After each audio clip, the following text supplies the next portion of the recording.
Taste the Daily. வணக்கம் செய்து மக்களை காப்போம் தமிழகத்தை மீட்போம் என்ற புரட்சி தமிழனுடைய எழுச்சி பயணம் இன்றைக்கு தென்காசி மாவட்டத்தினுடைய தென்காசி தெற்கு மாவட்ட கழக செயலாளர் அதே போன்ற முன்னாள் சட்டமன்ற உறுப்பினராக கூடிய செல்வம் மோகன்தாஸ் பாண்டியனுடைய ஏற்பாட்டிலே இங்கே இருக்கக்கூடிய ஆட்டோ ஓட்டுநர்கள் மற்றும் வேன் ஓட்டுநர்களுக்கு சீருடைகளை அனைத்து இந்திய அண்ணா திராவிட முன்னேற்ற கழகத்துடைய பொதுச் செயலாளரும் சட்டமன்ற எதிர்க்கட்சி தலைவரும் முன்னாள் முதலமைச்சருமான புரட்சி தமிழர் எடப்பாடி கே பழனிசாமி அவர்களுக்கு அவர்கள் தலைமையிலே அவருடைய திருக்கரங்களால் இந்த சீருடைகள் வழங்கப்பட்டு வருகிறது. அந்த காட்சிகளை நாம் பார்த்து கொண்டிருக்கிறோம்.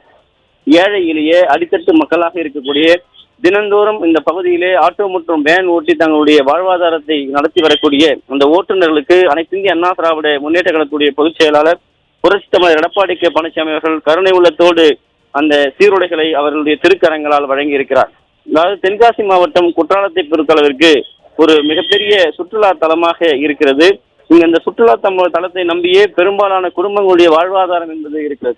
குறிப்பாக இங்கே ஆட்டோ மற்றும் வேன் ஓட்டக்கூடிய தொழிலாளர்கள் இதனை நம்பியே தங்களுடைய வாழ்க்கையை தினந்தோறும் நகர்த்தி வருகிறார்கள். அப்படி அடித்தட்டு மக்களாக உழைக்கக்கூடிய தொழிலாளராக இருக்கக்கூடிய ஆட்டோ ஓட்டுநர்கள் வேன் ஓட்டுநர்களை கௌரவிக்கும் விதமாக அந்த ஏழை எளிய தொழிலாளர்களுடைய வாழ்வாதாரத்திற்கு ஒரு சிறு உதவியை வழங்கும் விதமாக இன்றைக்கு தென்காசி தெற்கு மாவட்ட கழக செயலாளர் முன்னாள் சட்டமன்ற உறுப்பினர் செல்வ மோகன்தாஸ் பாண்டியன் ஏற்பாட்டிலே இன்றைக்கு அனைத்து இந்திய அண்ணா திராவிட முன்னேற்ற கழகத்துடைய பொதுச் செயலாளர் புரட்சி தமிழர் எடப்பாடி கே பழனிசாமி அவருடைய திருக்கரங்களால் அவர்களுக்கு தேவையான அந்த காக்கி நிறத்திலே இருக்கக்கூடிய சீருடைகளை அனைத்து இந்திய அண்ணா திராவிட முன்னேற்ற கழகத்துடைய பொதுச் செயலாளரும் புரட்சி தமிழரும் எடப்பாடி கே பழனிசாமி திருக்கரங்களால் வழங்கி வருகிறார்கள்.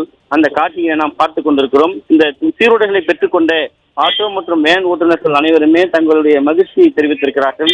ஏழை எளிய மக்களோடு அனைத்து இந்திய அண்ணா திராவிட முன்னேற்ற கழகம் எப்பொழுதுமே ஆட்சியில் இருந்தாலும் இல்லை என்றாலும் மக்களுக்காக சேவை செய்யக்கூடிய ஒரு மாபெரும் மகத்தான இயக்கமாக இருந்து கொண்டிருக்கிறது. அந்த அடிப்படையிலே இன்றைக்கு இந்த தென்காசி மாவட்டம் குற்றாலத்திலே சுற்றுலா தலமாக இருக்கக்கூடிய இந்த பகுதியிலே அவருடைய வாழ்வாதாரத்தை ஆட்டோ மற்றும் வேன்களை வைத்து நடத்தி வரக்கூடிய அந்த தொழிலாளருடைய வாழ்விற்கு அவர்களுக்கு சீருடை அளித்து அவர் தொடர்ந்து அவர்களுக்கு இந்த பணியை செய்வதற்கும் குறிப்பாக அவர் செம்மையாக செயல்படுவதற்கும் வாழ்த்து தெரிவித்திருக்கிறார்கள். சீருடைகளை பெற்றுக்கொண்ட அனைத்து தொழிலாளர்களும் அதிமுக பொதுச் செயலாளர் புரட்சி தமிழர் எடப்பாடி கே பழனிசாமி அவர்களுக்கு நன்றி தெரிவித்துக் கொண்டது குறிப்பிடத்தக்கது.